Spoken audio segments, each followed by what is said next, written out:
कारण सिद्ध साधक मुनिजन पचे, सो गुरु कृपा सो अज्ञ मूर्ति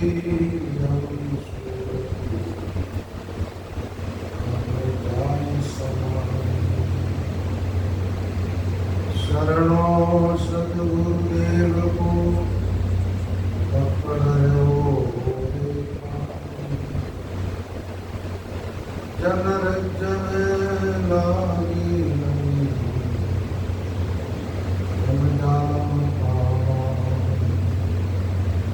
गुरु गोविंद कर जानिए रहिए शब्द समा, मिले तो सेवा बंदगी,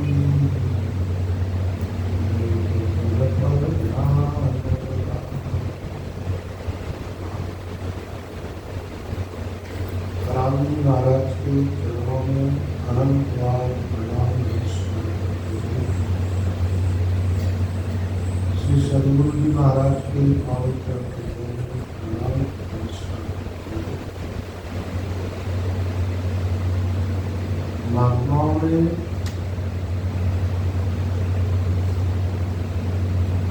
गुरु महाराज की महिमा करते हुए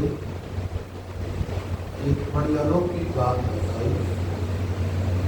जिन कारण सिद्ध साधक मुनिजन पचे, जिस तत्व की अनुभूति के लिए साधक साधना करता है, सिद्ध ध्यान लगाता है, मुनिजन निरंतर मनन करते रहते हैं, वो तत्व जीव को केवल और केवल गुरु कृपा से प्राप्त है। जिन कारण सिद्ध साधक मुनिजन बचे, सो गुरु कृपा से प्राप्त। अच्छा, वो तत्व क्या है? बोले अक्षय मूर्ति, वो शाश्वत तत्व है। देखो, ये संसार जो अपन देख रहे हैं ना, इसमें मूर्त तीन चीज, मूर्त तीन, एक ईश्वर है, एक ईश्वर की माया है और एक जीवात्मा। इन तीनों के द्वारा ये संसार बना हुआ है। इसमें एक तत्व जो है उसमें निरंतर परिवर्तन होता रहेगा। वो क्या है? माया। माया हमेशा क्षय की तरफ जाती है, नाश की तरफ। माया से उत्पन्न होने वाली कोई भी चीज कायम नहीं रहती। आपका शरीर माया से उत्पन्न है, तो ये शरीर नाश की तरफ जा रहा है। आप देखिए, बचपन का नाश हो गया, जवानी का हो गया, बुढ़ापा आ गया, और इसका भी क्षय हो गया। ईश्वर के अलावा दो शक्तियां बताई, जिसमें कहा गया वादिमो पुरुषो लोके क्षरश्च अक्षर एव च क्षरः सर्वाणि भूतानि कूटस्थो अक्षर उच्यते। क्षरः सर्वाणि भूतानि, सर यानी नाश की तरफ जाने।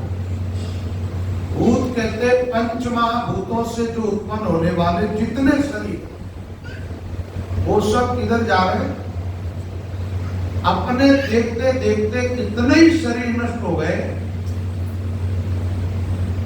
आप अपने वंश की बहुत लंबी परंपरा बता सकते हैं, लेकिन उन परंपरा में हुए उन लोगों को आप दिखा नहीं सकते, कारण कि वो सब उनका शरीर नष्ट हो गए।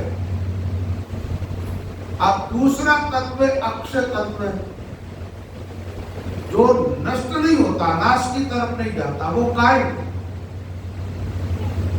आत्मा जो है वो कभी नष्ट नहीं होती, और शरीर नाश में भी कभी। तो यहां बताया गुरु कृपा से अक्षय मूर्ति है वो समझना।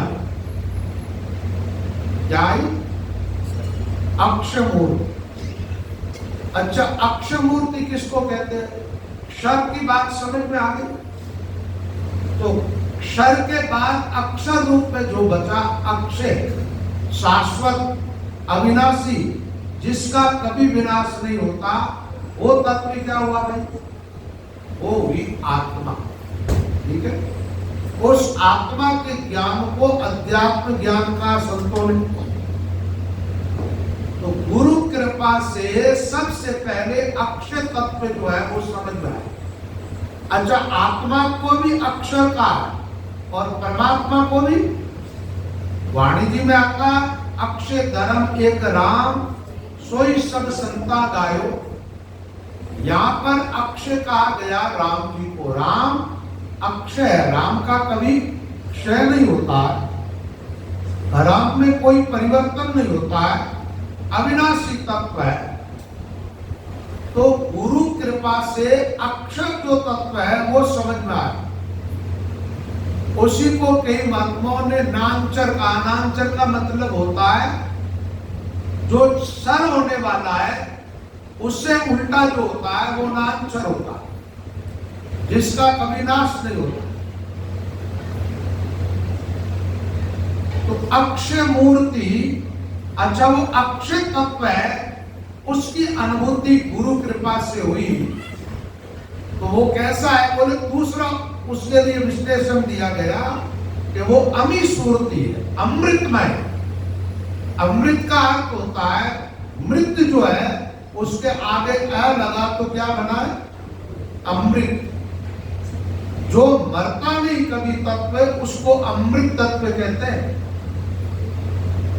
अमृत की बात आती है तो लोग विचार करते स्वर्ग में जाने पर आत्माओं को अमृत मिलता है, और कई भजन करने वाले विचार करते हैं, हम श्वासोश्वास भजन करते हैं और ये जो मुंह में जबान में लार बनती है यही अमृत है।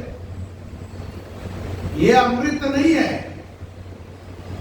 अमृत तत्व जो है वो तुम्हारे भीतर बैठा, जो कभी मरता नहीं, उसका अनुभव हो जाना ही अमृत का पान करना, उनका निरंतर अनुभव करना। ये क्या अमृत पान कौन करता? अच्छा एक बात बताओ, आत्मा अमृत तत्व है और परमात्मा ही अमृत तत्व है, तो इस अमृत का पान कौन कर रहा है? कोई दूसरा शरीर कर रहा है क्या? आत्मा अमृत स्वरूप है और वो अमृत रूपी आत्मा अमृतमय परमात्मा का साक्षात्कार करती है। यही अमृत का आस्वादन करना, आस्वादन करना। प्यूक पातालन पाइये प्यूकन चंद्र आकाश, रामचरण हम पाइयो अमृत सदगुरु पास।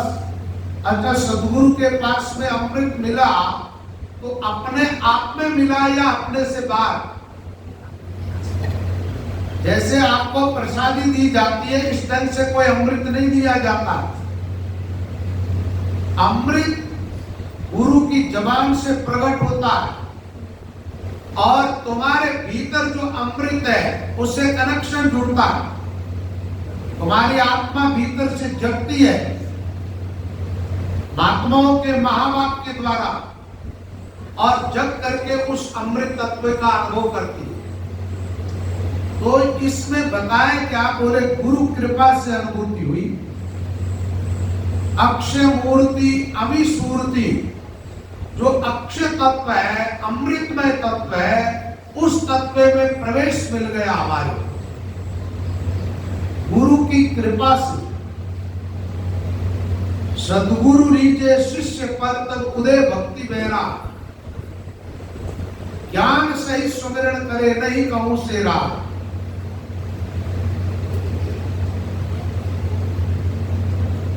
वैसे अध्यात्म क्षेत्र में आप चाहे भजन करते हो तो भजन में सफलता मिलेगी तो भी गुरु कृपा से मिलेगी।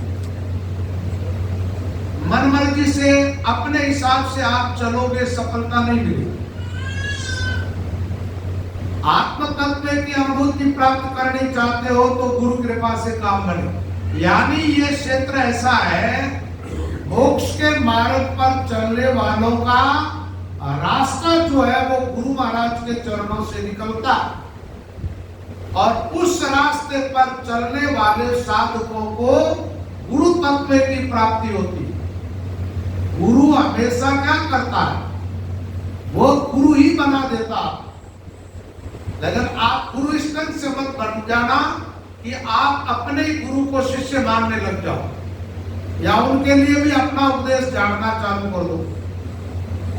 मतलब यह है कि जैसा सदगुरु है वैसा ही आपको बना देते। वाणिज्य में एक शब्द आता है, पारस और संत में बड़ो आकरो जान, रो लोहा कंचन करे वो करे आप समान। महात्मा जीव को आपके समान। एक बात है, जिन महापुरुषों को तत्व का बोध हुआ तो आत्मबोध आपको हुआ, उसमें कोई अंतर रहेगा क्या? आपने आत्म साक्षात्कार किया, उन्होंने किया, उसमें भी कोई अंतर होता है क्या? आपको परमात्मा की प्राप्ति हुई, गुरु को ही, उसमें कुछ अंतर होता है क्या? और जो उस परम तत्व को प्राप्त हो जाते हैं वो सब एक जैसे होते हैं महात्मा, उसमें कोई बड़ा छोटा नहीं होता।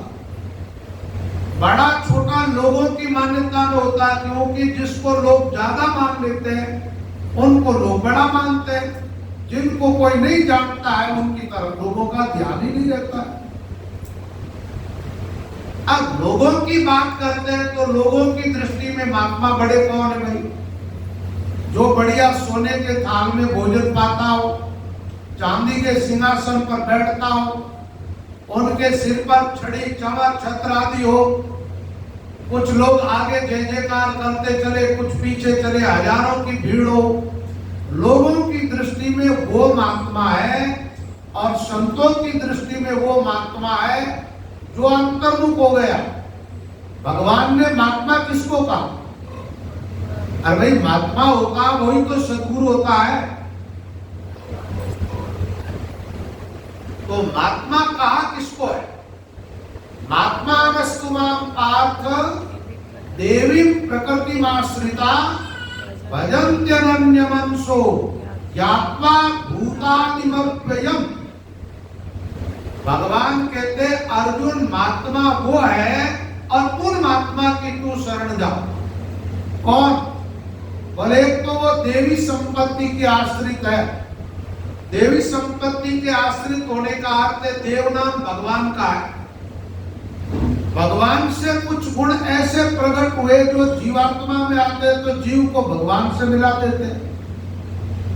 आत्मा को ईश्वर से मिलने में जो मदद करते सद्गुण, उन सद्गुणों को क्या कहते हैं? देवी संपत्ति, जिसका नाम भी बताया गया गीता में। तो अभयम सत्व संशुद्धि ज्ञान योग व्यवस्थिति दानम दमश्च यज्ञश्च स्वाध्यायस्तप आर्जवम अहिंसा सत्यम अक्रोध त्याग शांति रक्षणम दया भूतेष्वलोलुत्वम माधवम ह्रील चापरम तेज क्षमा धृति शोचम अद्रोनातिमानिका भवन्ति संपदम देवी अभिजातस्य बाह। अब देवी और आसुरी दो संपत्ति है। देवी संपद विमोक्षाय निबद्ध आसुरी मता। आसुरी संपत्ति के आश्रित हो जाता है, वो बंधन में पड़ता है। अच्छा, आसुरी संपत्ति के आश्रित उसको हम कैसे पहचाने? मान लो देवी संपत्ति के लक्षण बता दिए, ये अभी जो मैंने श्लोक बोले हैं इसमें 24 बात है। राम स्नेह के लक्षणों में भी 24 बात आती है। आसुरी प्रकृति के लिए बताया गया है दंभो दर्पो अभिमानश्च क्रोध पारुष्यमेव च अज्ञानम चाभिजातस्य पार्थ संपदमासुरीम। जो दंभी है, दिखावा करता उसको दंभी कहते हैं।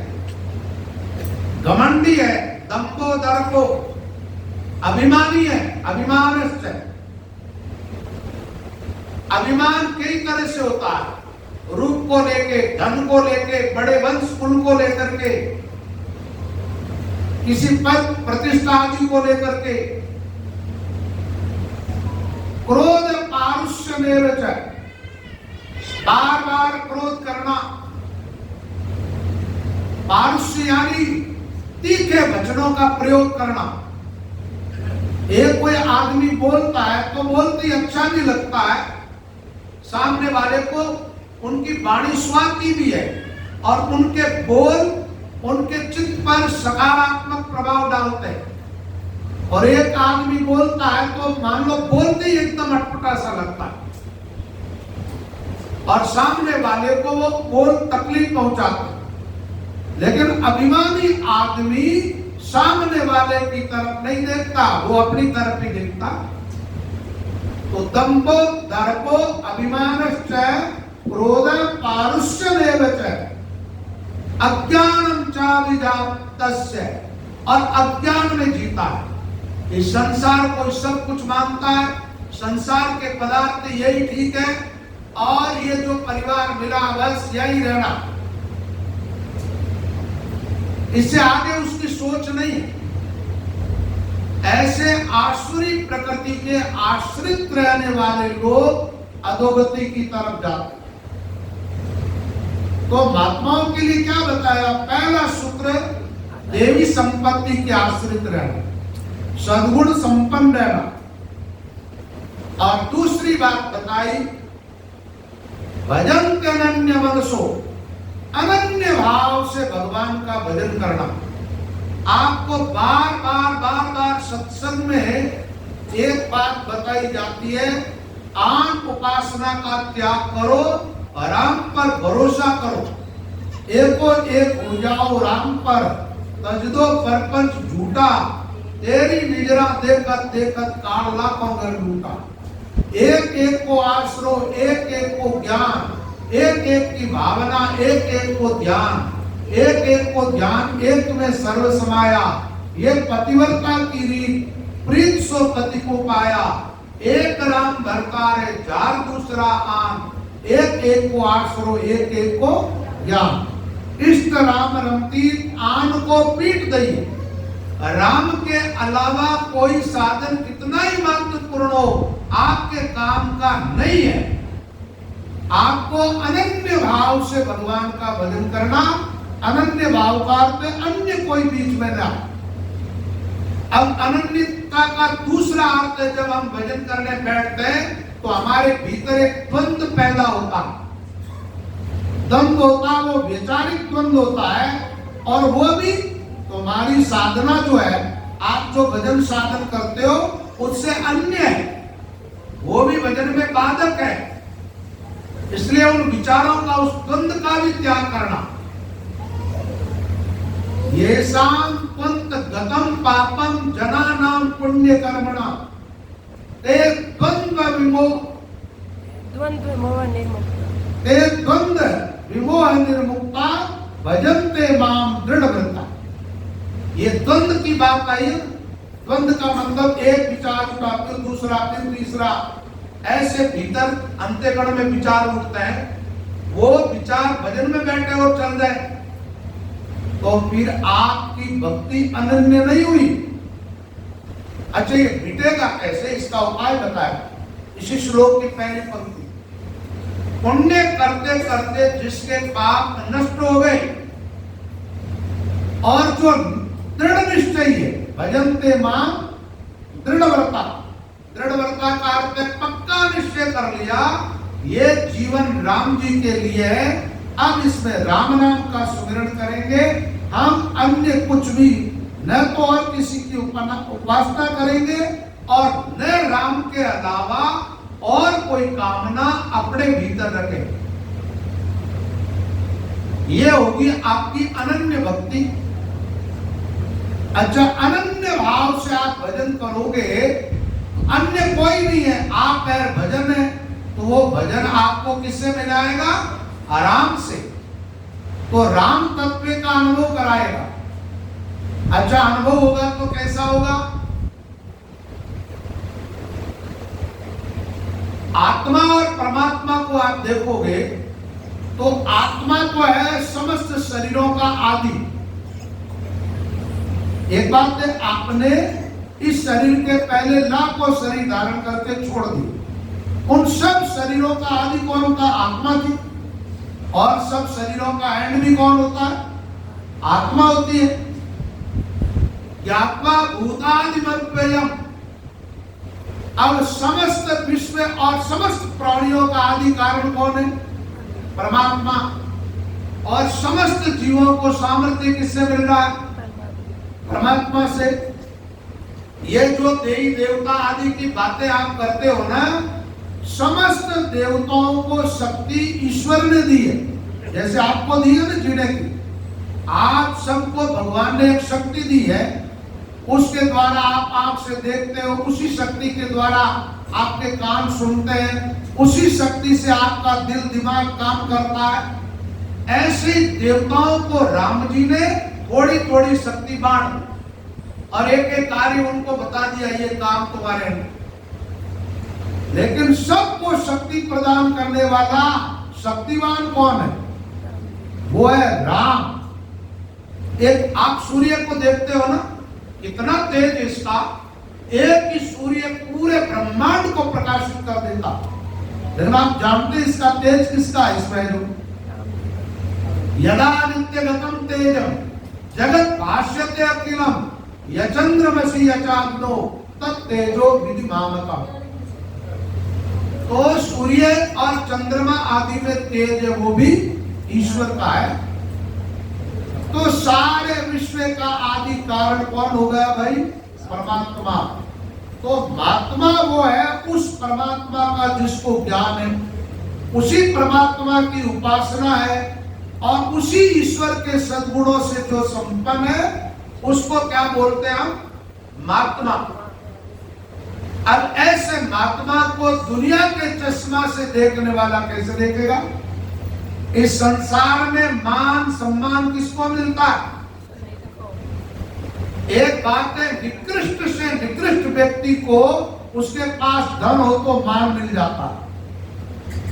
जिसको बोलना नहीं आता, बैठना नहीं आता, देखना नहीं आता, खाना पीना नहीं आता, ऐसे आदमी को सम्मानित करना पड़ता दौलत के कारण। ये जगत का व्यवहार। महात्माओं की नजर में वो कोई महान नहीं होता।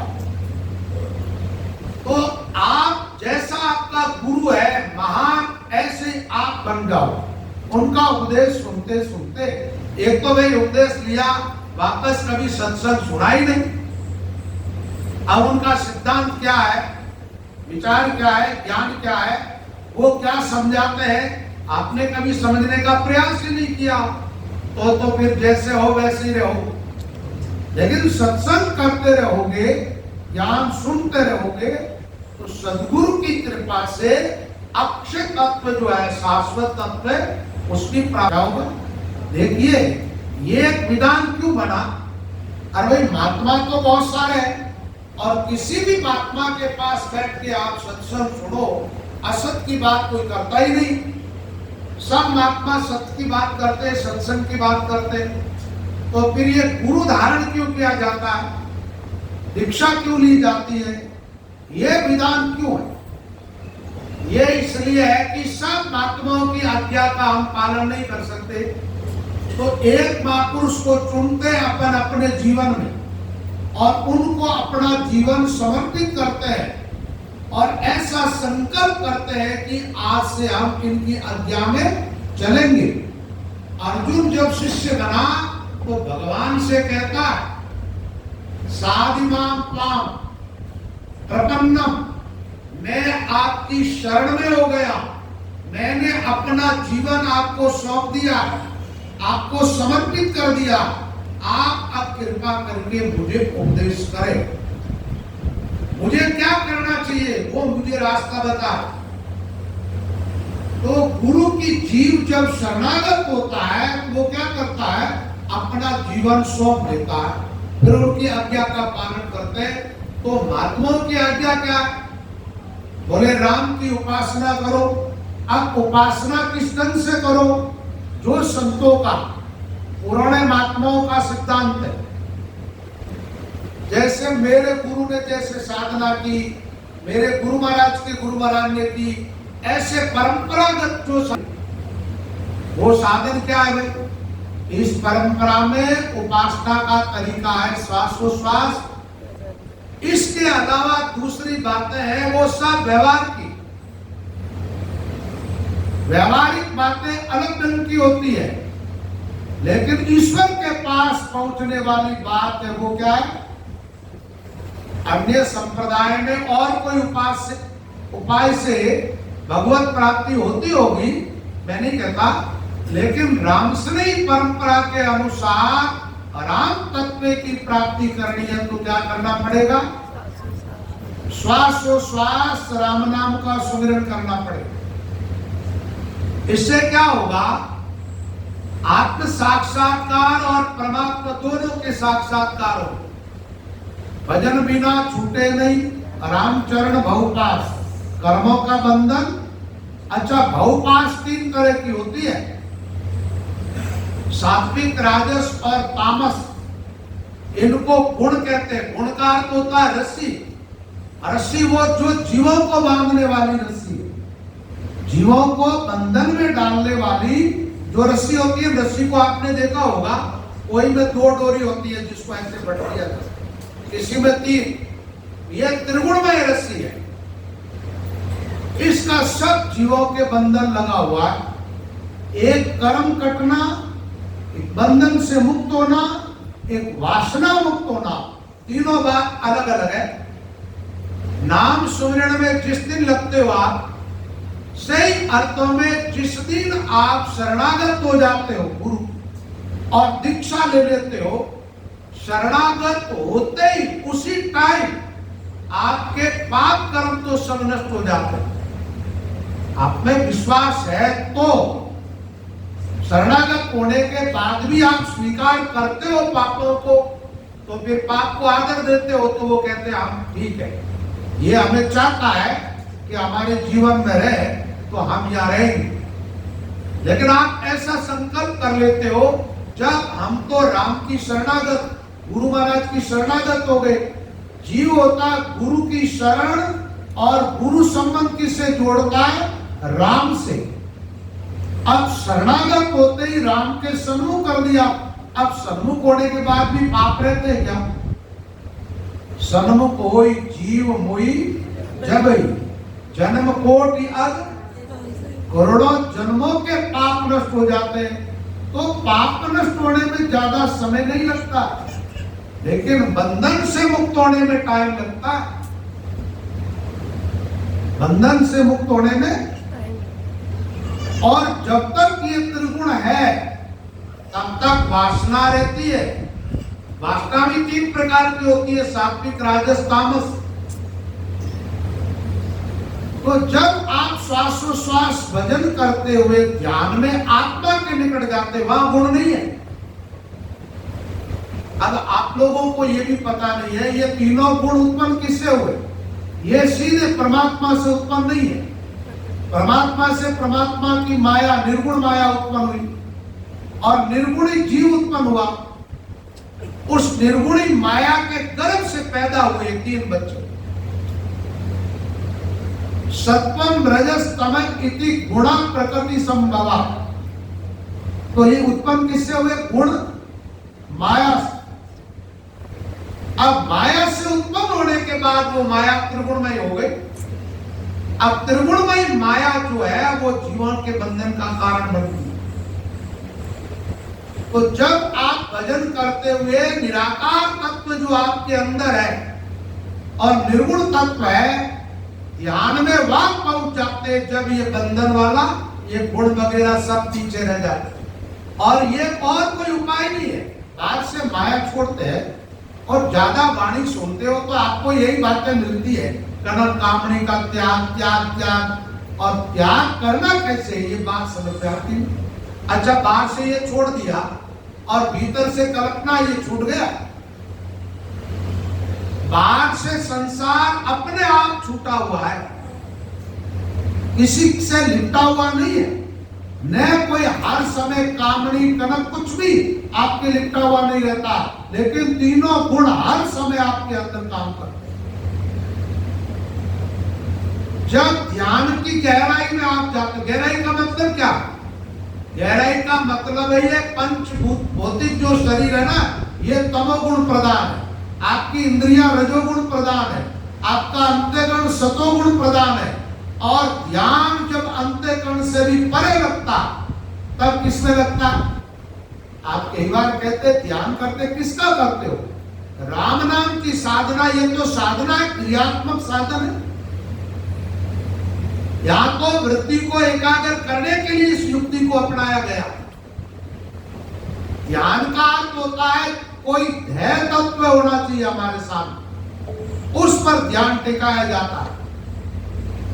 तो आत्मा को तो ध्येय बनाया नहीं जिससे कि वृत्ति वहां टिके, और आत्मा में आत्मा को ध्येय बना करके जिस सूक्ष्म सात्विक बुद्धि के द्वारा ध्यान किया जाता है, उस तत्व का ध्यान करते करते वो बुद्धि उसी तत्व में लय हो जाती है, तीनों गुणों को छोड़कर।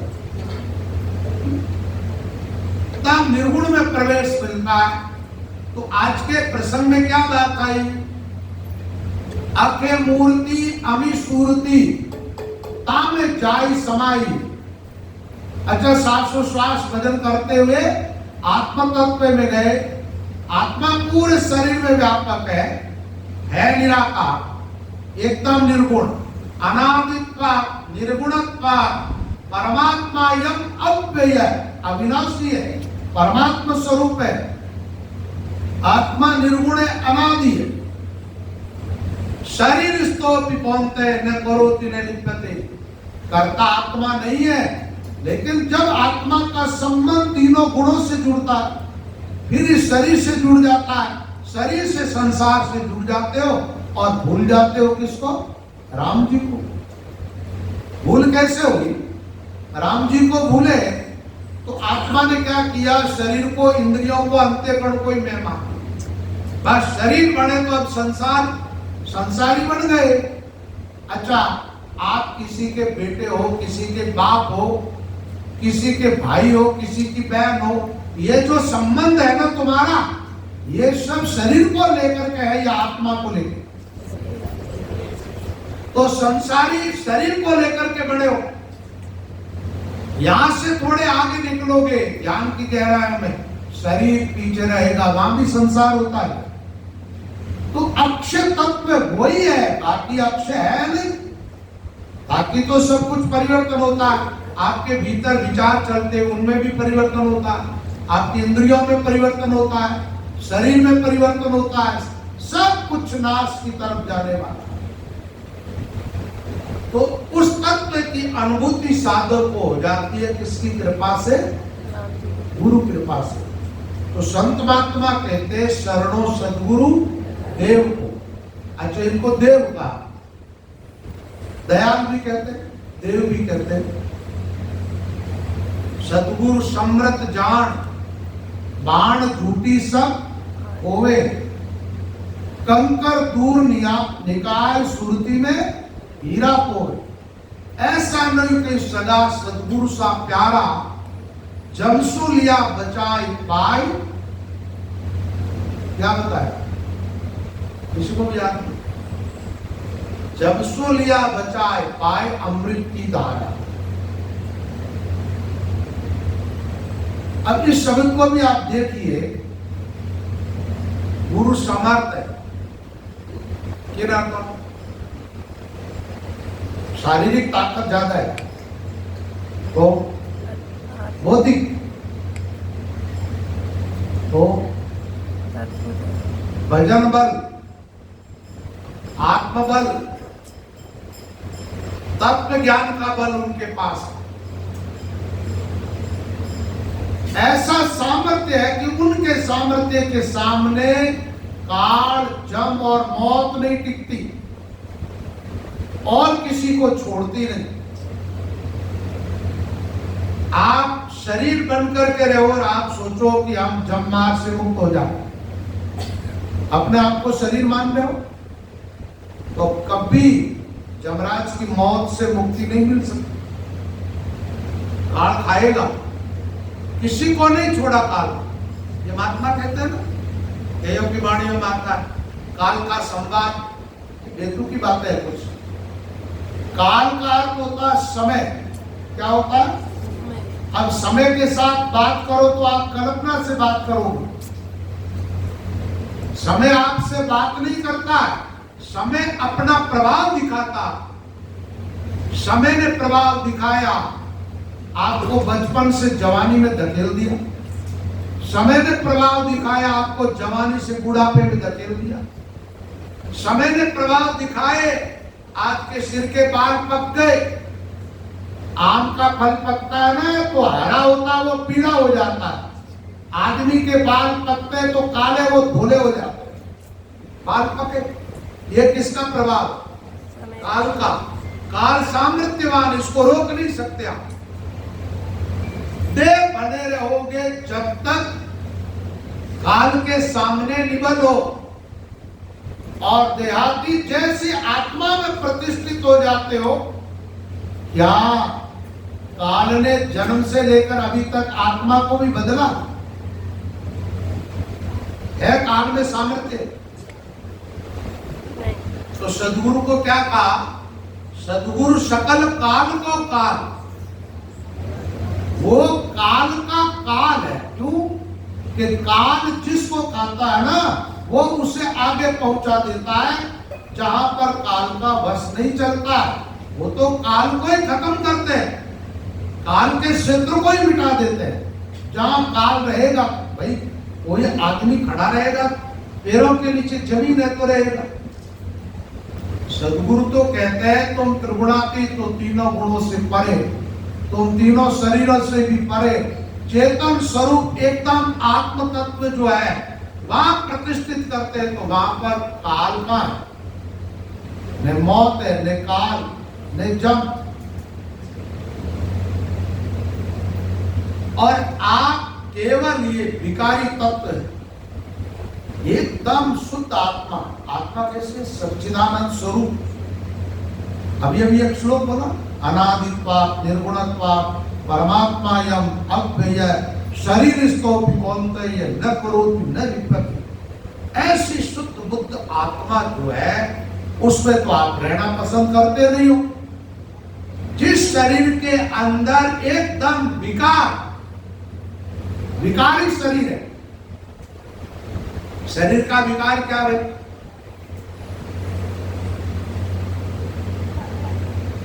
भूमि रापो नलो वायु खम मनो बुद्धिरेव च महाभूतान्य अहंकारो बुद्धि अव्यक्तेव च इंद्रियाणि दशै कम च पंच च इंद्रिय गोचरा। ये तो हो गया क्षेत्र।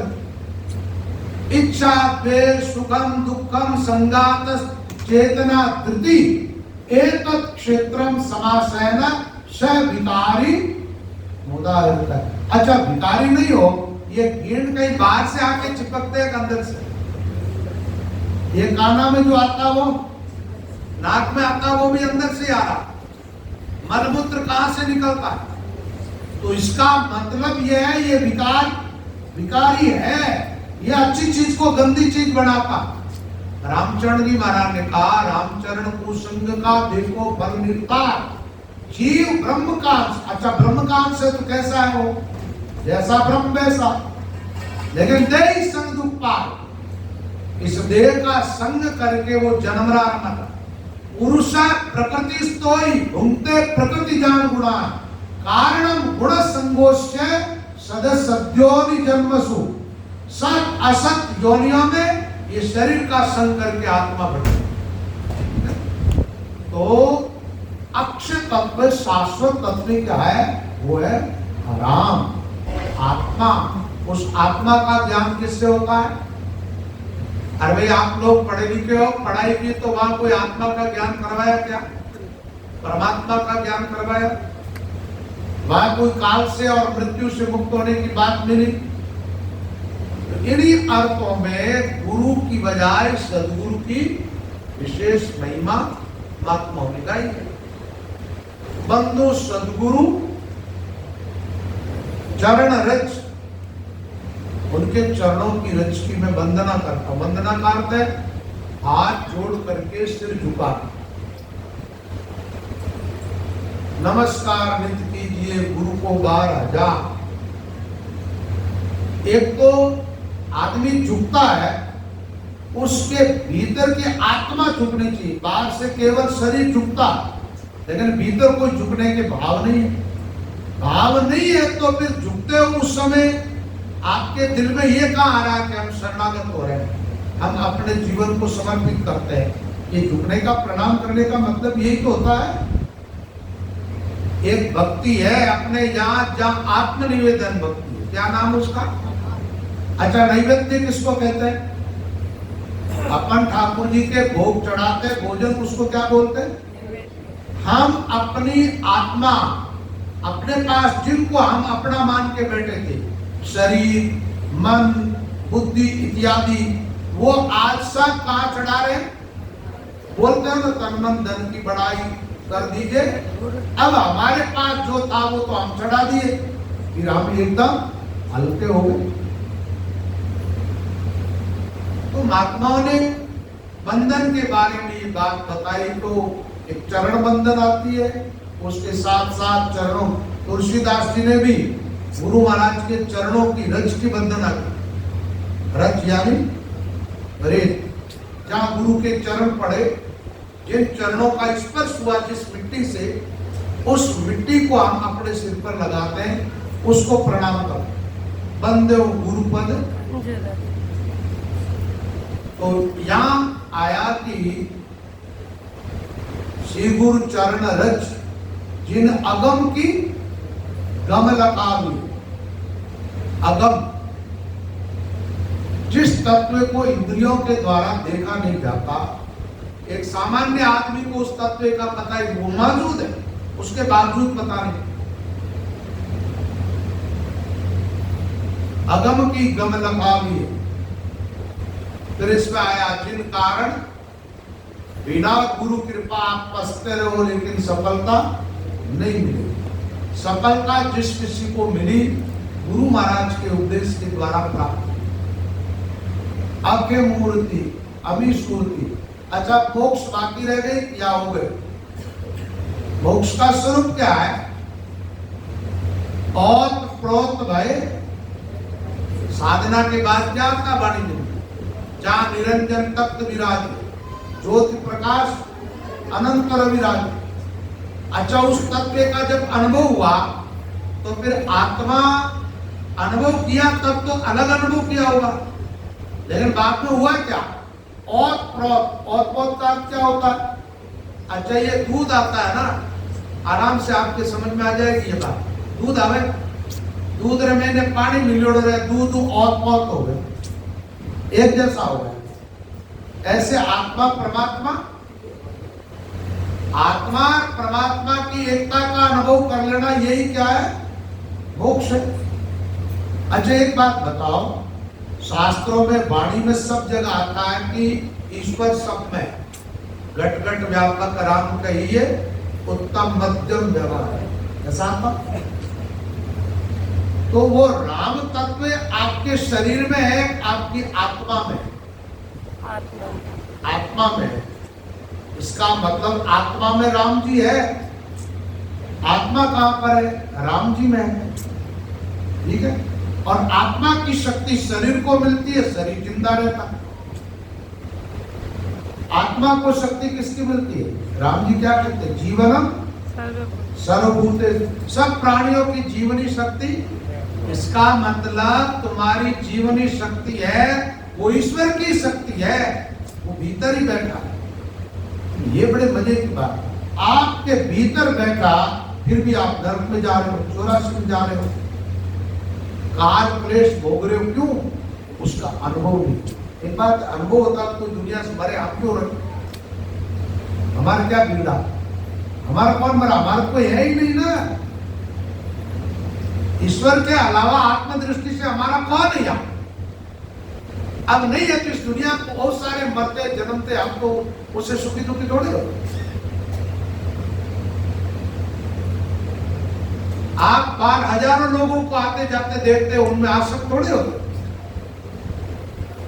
जहां थोड़ा सा ये मेरा रिश्तेदार है, बेटा है, पोता है, बेटी है, कौन मेरा, बस उसको देखते ही हजारों निकल गए, उनकी सूरत शकल याद नहीं। मैं मेरे की जेवड़ी दरबंदियों संसार। तो उपदेश महात्माओं का यही है कि अपने को, अपनी यात्रा अपनी आत्मा की तरफ करनी चाहिए। इधर करनी चाहिए, आत्मा की तरफ करना चाहिए। अनात्मा की तरफ तो दुनिया चल ही रही है। महात्माओं की वाणियों में शब्द आते हैं, उल्टी कथा हम जानी। अच्छा, उल्ट के चलोगे तो कौन दिखेगा? परमात्मा। एक बात, एक मुंह जगत की तरफ है, दुनिया ही दुनिया दिखेगी, माया ही माया। उसमें राम जी है पर वो दिखता नहीं। भगवान कहते हैं, ना हम प्रकाश सर्वस्व योग माया समावृत है। बोले मैं हूं तो सब जगह, लेकिन मैंने मेरी माया का पर्दा ओढ़ रखा है। क्या कर रखा? इसलिए हर किसी की दृष्टि में मैं नहीं आता, देखने में नहीं आता। क्यों नहीं आता? अरे बोले आऊं क्या? ये जो देखते हैं दुनिया को, ये देखते उन आंखों में बैठा हूं, लेकिन ये उलट करके देखते ही नहीं है कि आंख में कोई परमात्मा। पहले बात तो ये बताओ, आंखें किसने बनाई? भगवान ने, क्या आपने बनाई? अच्छा, आंख में देखने की शक्ति किसने दी? भगवान ने। ईमानदारी की बात, नीचे बैठा निराकार रूप दिखता हो नहीं दिखता, लेकिन इतना तो अनुभव हो रहा है कि आप देख रही है, लेकिन ये देखने की कलाकारी हमारी तो नहीं है। हमने तो ये नहीं बनाई।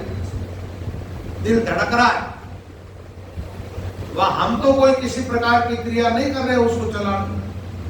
इसका मतलब जीवनी शक्ति आपके भीतर ईश्वर की है, उसकी तरफ थोड़ा ध्यान दिया, थोड़ा चिंतन किया, जिससे वो तत्व ठीक ठीक समझ पाए। ये राम राम क्यों करवा?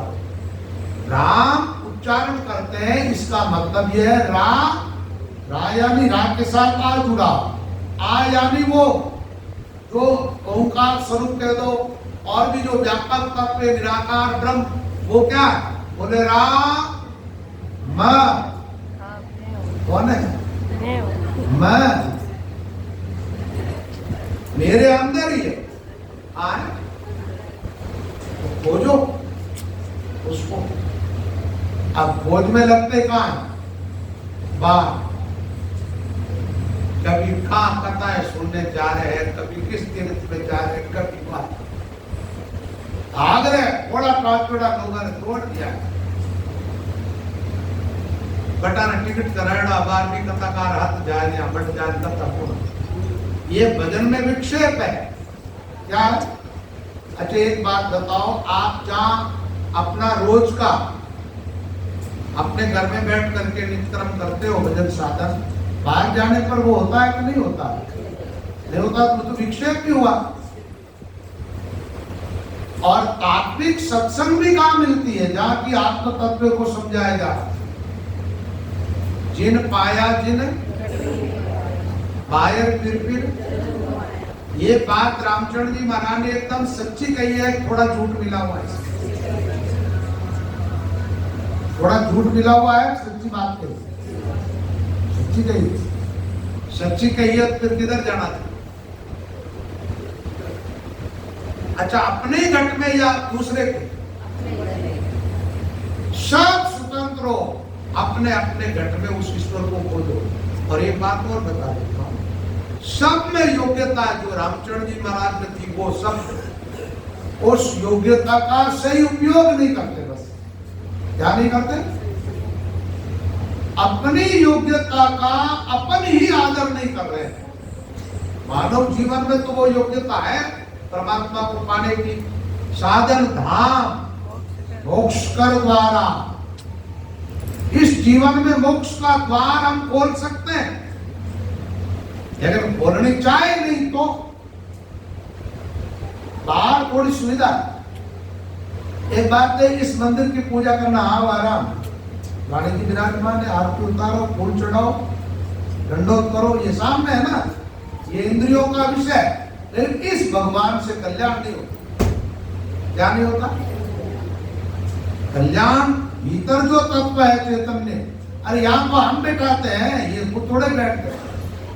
मंदिर आदि जितने भी है हम बनाते, वो एक सामान्य आदमी के लिए स्थान में आए, प्रणाम करें, भोग करें, नमस्कार करें, उनके संस्कार बने, वहां तक तो ठीक है। बाकी अपने घट में खोजना, दूसरे के घट में नहीं। लोग दूसरा घट खोजने में लागो। भले आप बैठ जाओ, कोई भी आदमी कने बैठो, थोड़ी देर बात करी, बात करतो फट दूसरे की कभी पेशी कह तो उन्हें विशेषता बताओ, अरु करी के भी कभी। अब ये काम करने वालों को भगवत प्राप्ति कैसे होगी? मुझे कई भक्तों ने कहा एक बार कि महाराज अमुक साधु ने आपकी बुराई करी। मेरे एक बात समझ में आई, मैंने कहा शायद उसने की होगा, ठीक है, की नहीं की उनकी वो जाने, लेकिन इन्होंने सुनी जरूर है। क्या सुनी जरूर है। वो अब कथा करने के लिए इनके पास एक सूत्र मिल गया, जहां बैठेंगे आराम से वो कथा कैसे। पहली बात तो समालोचना सुनो मत, और सुनो तो पचा जाओ, आगे काहे को कर रहे हो। हर आदमी एक दो की बात नहीं, अच्छे सत्संगों में ये बड़ी भारी कमी है। ये बातें कहते हैं ना, ये बोलती थोड़ी देर अपनी बात करती फट दूजा सत्संग की बात करोगी कुंभ में बाहर, इसमें लगे हुए हो। अपने आप में लगता कौन? और जब लग जाएगा आदमी तो उसको फुर्सत ही नहीं मिलेगी। क्या नहीं मिलेगा? पर चर्चा करने के लिए टाइम ही नहीं है। अपने आप में लगो। एक बात है, आदमी अपने भीतर जाएगा, उन रुकावटों को मिटाने में उनको पूरा टाइम नहीं मिलेगा। उनके पास जो सामर्थ्य है वो वहां खर्च करेगा ना, उस सामर्थ्य को बाहर क्यों खर्च करे। और चाह करके भी क्या, मैं आपको उपदेश तो कर रहा हूं, शिष्य बन गया मान लीजिए, लेकिन मैं चाह करके भी क्या आपको लगा सकता हूं?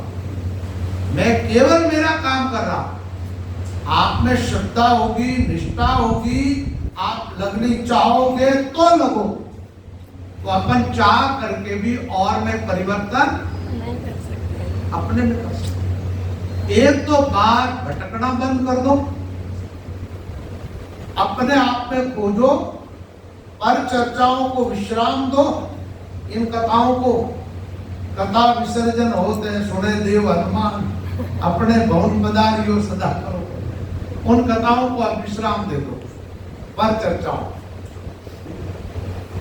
और जितनी समय में किसी की चर्चा करते उतनी समय नाम उच्चारण करो। क्या करो? या कोई साक्षी शब्द या कोई शास्त्रों का कोई श्लोक ले लो, उस पर चिंतन करो। भगवान ने कहा मेरा भक्त कौन होता है? भक्ति करनी है तो उन्होंने कहा मच्चित्ता मद्गत प्राणा बोधयंत परस्परम कथयंतश्च माम नित्यम तुष्यन्ति च रमन्ति च। इसमें क्या क्या बात आई? कथयंति, आपको बोलना ही है ना, भगवान की महिमा करो, जो सुनने वाले को भी लाभ हो, उनकी भी भगवान के प्रति निष्ठा बने। इस ढंग से भगवान की महिमा करो कि सामने वाले की राम जी में निष्ठा बन जाए और वो भटकता हुआ सही रास्ते पर आ जाए।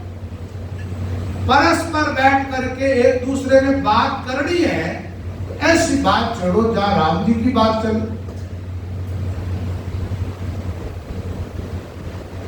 अपना चित्त, अपना मन, अपना प्राण, अपनी बुद्धि, जिसको अपन अपना कहते हैं, वो सब राम जी को सौंप दो।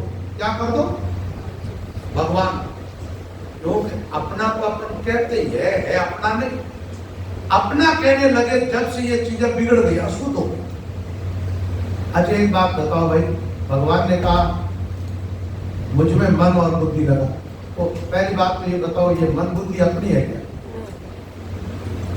अपनी है क्या? आपके भीतर दिमाग में कोई ऐसा तत्व है जो मैं आपको बात कह रहा हूं ना, उसको वो समझ रहा, उस समझ को क्या कहते हैं अपन? बुद्धि। भीतर जो विचार चलते हैं, संकल्प विकल्प, उसको क्या कहते हैं? मन। आप यहाँ बैठे हो, घर परिवार आदि का किसी का बार बार चेहरा दिमाग में आता, चिंतन, उसको क्या बोलते हैं? चिंतन। मैं हूं करते हुए अहम है। अच्छा ये बताओ कि इनमें से आपकी क्या चीज है? बुद्धि आपकी, आपने मन आप। अब ये काम करना है कि बुद्धि में किसको देखें? बुद्धि में निश्चयात्मिका शक्ति है ना, उस शक्ति को किसकी देखें? राम जी की। अच्छा मन में संकल्पात्मक जो शक्ति है संकल्प करने की, उसमें किसको देखें? और चित्त में चिंतन करने की जो शक्ति है वो किसकी है? इसका मतलब तो आपके चित्त में, आपकी मन में, आपकी बुद्धि में, आपकी इंद्रियों में, आपके जीवन में परमात्मा ही परमात्मा। अच्छा एक बात बताओ, अब उस राम जी के रहते हुए हमारे शास्त्रों का एक विधान है कि जैसे आप भगवान के सामने मंदिर आदि में खड़े हो ना, जब ठाकुर जी के सामने खड़े हो तो और किसी की महिमा नहीं करनी चाहिए, निषेध। उस समय किसकी महिमा करनी चाहिए? केवल और केवल ठाकुर जी की महिमा करनी चाहिए।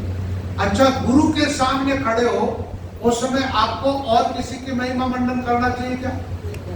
दादू जी का एक शिष्य थे, उन्होंने लिखा अपनी वाणी में, संता सदगुरु नहीं संत सभी श्री राम मोड़, पर दादू जी जैसा, बोले संतोष सब बढ़िया, लेकिन मेरे लिए मेरे गुरु महाराज जैसा दूसरा। तो अपने गुरु के सामने खड़ा है और दूसरे का महिमा मंडन करे, ये सही है। अच्छा स्त्री अपने पति के सामने खड़ी है और महिमा मंडन किसी अन्य पुरुष का कर रही है, ये बात ठीक नहीं है। अब जब आप देखोगे हमारे मन में राम, हमारे तन में राम, हमारी बुद्धि में राम, हमारे चित्त में राम, हमारी आंख में राम, हमारे कान में राम, हमारे दिल में राम, दिमाग में राम, हमारे रोम रोम में राम, उस राम की मौजूदगी में किसी और का गुणगान करो, अन्य चर्चा करोगे आप? राम को मौजूद समझो तब ना, और राम को मौजूद मानोगे कि है वो सामर्थ्यवान है, कमजोर है, महान सामर्थ्यवान है, उसके जैसा वही है और कोई है ही नहीं। राम सरीसा राम है और दूजा को। अब ये बात समझ में आ गई, अब भी कोई और की उपासना करो और उपासना में अभी भी जाओ, उधर मन। हमें क्या बनना बताओ? गुरुमुखी बनने का अर्थ क्या? गुरु का जो इष्ट है उसको ठीक ठीक स्वीकार कर लेना। क्या कर लेना? गुरु के सिद्धांत को, गुरु के इष्ट को, गुरु के उपदेश को, गुरु की आज्ञा को ठीक ठीक स्वीकार करना ही गुरुमुखी होना है, और अपने मन के कहे चलना मनमुखी। भीतर से मन में जो तरंग उठी वैसा करने के लिए राजी हो गई, ये क्या? मनमुखी को। मनमुखी आत्माएं कभी पार नहीं हो सकती, संसार से पार होना है ना, तो क्या करना पड़ेगा? रामचरण गुरु स्वाद को एक ही करे, एक शब्द से काम बन जाता, स्वीकार कर ले। गुरु ने कहा राम सर्वत्र है, राम को छोड़ के आन उपासना नहीं करनी, दृढ़ निश्चय के साथ लग जाओ, राम राम, सब काम हो जाए। आपको पता है ये ज्ञानम ज्ञान अपार खुले, अपार यानी जिसका कोई वारा पार नहीं। ये तो मेरा खुद का अनुभव है। नाम सुमिरन करने से साधक को आत्मा परमात्मा सब बोध हो जाए, और भक्ति में विक्षेप है वो भी अपने आप समझ में आता जाएगा, और भक्ति करने में मददगार है वो बातें भी समझ में आती जाएगी। साधक दृढ़ निश्चय के साथ एकाग्र होकर के, एक निष्ठ होकर के भजन में लगे। अब कई लोग तो ऐसे भी हमारे अब दीक्षित होते हैं संतों से, वह भाई हमारा गुरु है, वो भाई हमारा गुरु है, वो उठे सत्संग करें। ये भटके हुए आत्माओं का लक्षण है, आपको पता, भटके हुए। और भटके हुए भी बहुत सारे जिनका कोई बारंबार नहीं है, ऐसों का संग साधक के लिए हितकारी नहीं होता।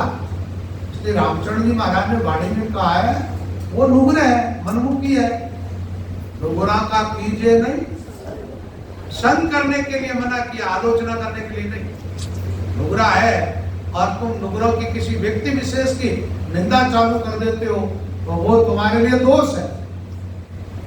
संसार में तो सब तरह के प्राणी है, पापी पुण्यात्मा सब रहते हैं, तुम्हें क्या लगा?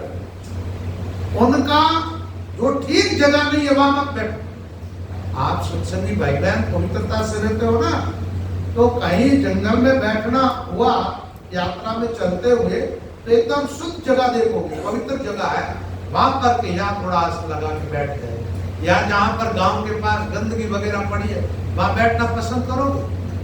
नहीं करोगे ना। तो भाई नुग्रों का जीवन तो वैसा है, साधु भाई नीच बुद्धि नुग्रा की।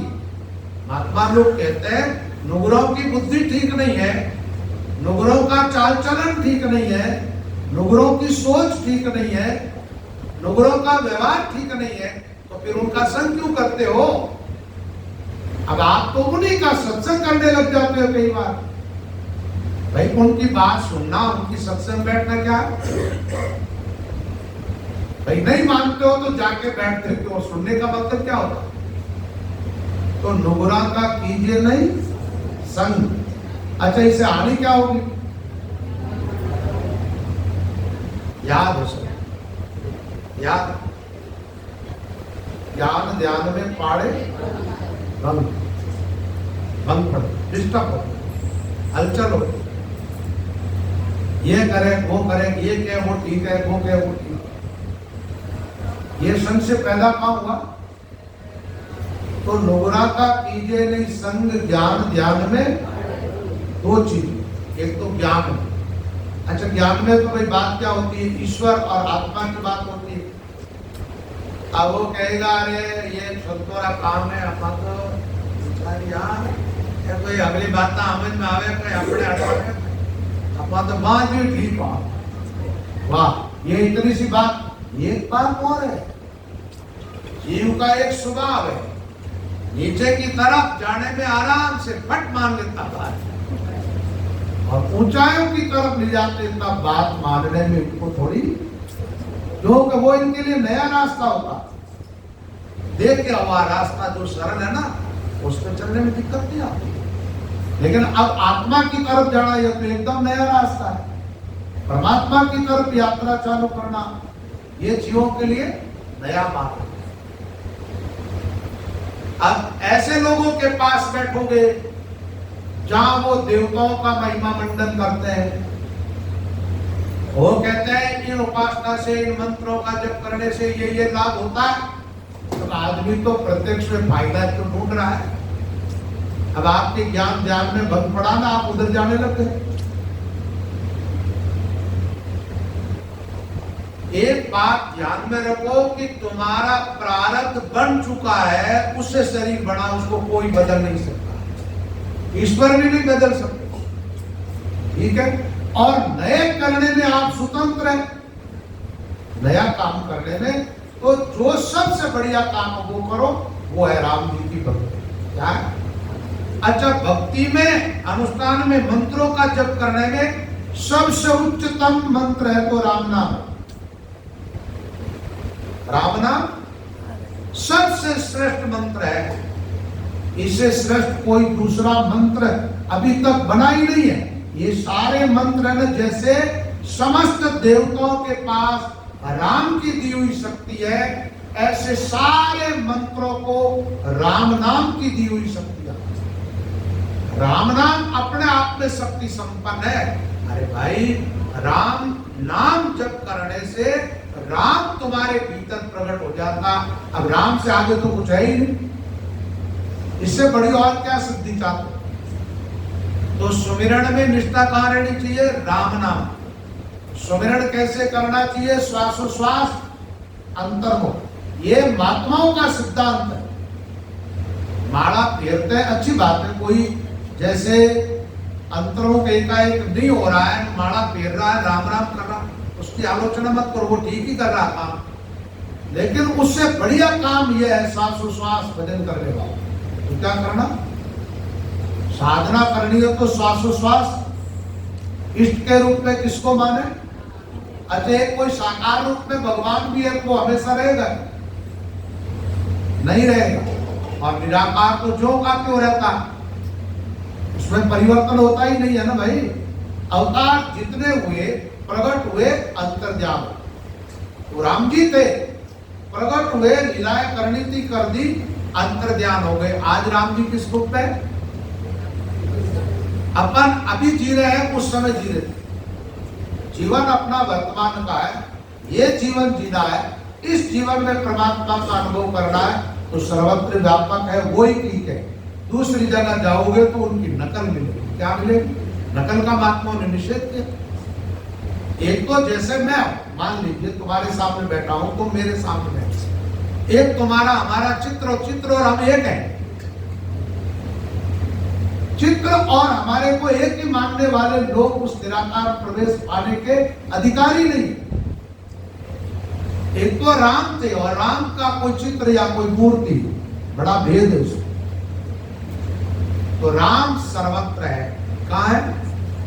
सामर्थ्यवान है, सब जगह है और बड़े दयालु है। हम जैसे नाम लेते हैं उनकी नजर में आप छिपे हुए नहीं, वो सब, क्योंकि उनके आंख सब जगह।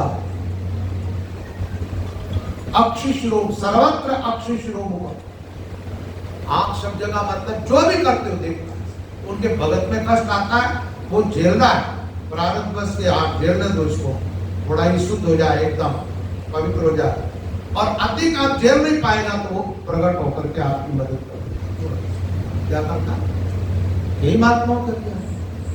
यही संतों का ऐसा प्रसंग आते। एक मुरारीदास जी करके महात्मा,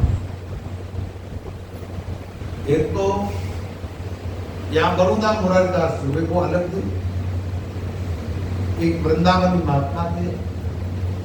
तो एक राजा ने उनको मारने के लिए हाथी को मत पिला के उस पर छोड़, और वो हाथी ऐसा पागल हुआ, जो आए उनको कुचल डाला।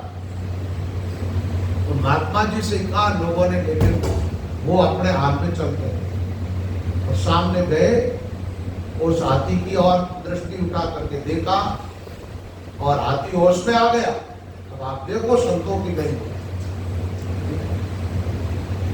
और वो हाथी जो है उन महात्मा के सामने नतमस्तक हो गए। ये किसका सामर्थ्य काम कर रहा है?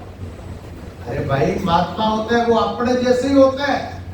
वो जितने राम जी से निकट होते हैं ना, राम की शक्ति उनमें आती है, वो शक्ति फिर सामने वाले में जाती है, वो नतमस्तक हो जाता है। गुरु जी प्रहलाद ने दृढ़ निष्ठा के साथ राम राम किया तो उनकी वाणी को सिद्ध करने के लिए पत्थर में से प्रकट हो गए। भक्तमाल तो भरी पड़ी है भक्तों के लिए, तो आप भक्ति करो और भयभीत भी हो, दोनों बात कैसे चलेगी? भक्ति करो और भय भी है। एक महात्मा जी ने मुझे कहा, बोले आप नहीं रहोगे तो स्थान में भूत रहेंगे। मैंने कहा उनकी तो हमारी दोस्ती है, क्या है, वो हम तो साथ साथ में रहते ही है। अभी मैं भूतों के साथ रहता हूँ, आपको दिखता है? इस टाइम किसके साथ में बोल रहा हूँ? ये भी तो पंचमहाभूति तो है। उनको प्रेत कहते हैं। किसको? जो शरीर छोड़ करके भी आत्माएं सूक्ष्म शरीर में है, अधोगति।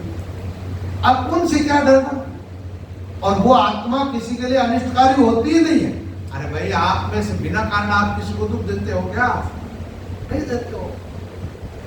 तो भजन साधन में लग जाओगे, भय जीवन से विदाई ले लेगा, नहीं तो तुम्हें कोई भी डरा जाएगा। कोई मंत्र वाला आएगा, तांत्रिक वो डरा देगा, कोई ग्रह गोचर बता करके डरा देगा, कोई भूत प्रेत का प्रकोप बता के डरा देगा, कोई मौत का काल का कई भय है। एकदम निर्भय होना है तो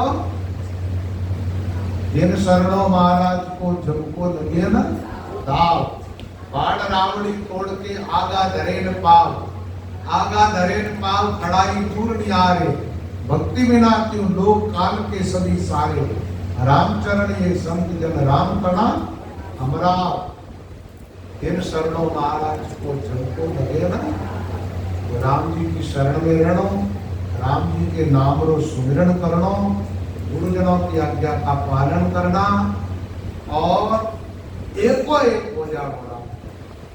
यहाँ संशय को आने ही मत देना भीतर कि राम जी रक्षा करेंगे इतनी करेंगे, हम है किसके? आपको पूछे आप किसके बेटे हो? आप शरीर हो तो आपके बाप का नाम लोगे, और आत्मा हो तो राम जी के। अब शरीर को क्या डर है? ये बात तो शरीर को शमशान में ले जाए, लकड़ों में पीछे रखकर लौ को लगा उठे, वो शरीर क्या है तो मंडर लाके आग में नहीं बढ़ नहीं सकता, डरता है क्या? आत्मा का कोई कुछ बिगाड़ ही नहीं सकता, आत्मा क्यों डरेगी? तो ये डर बीच बीच में क्या है? अविद्या, अज्ञान, मूर्खता के कारण।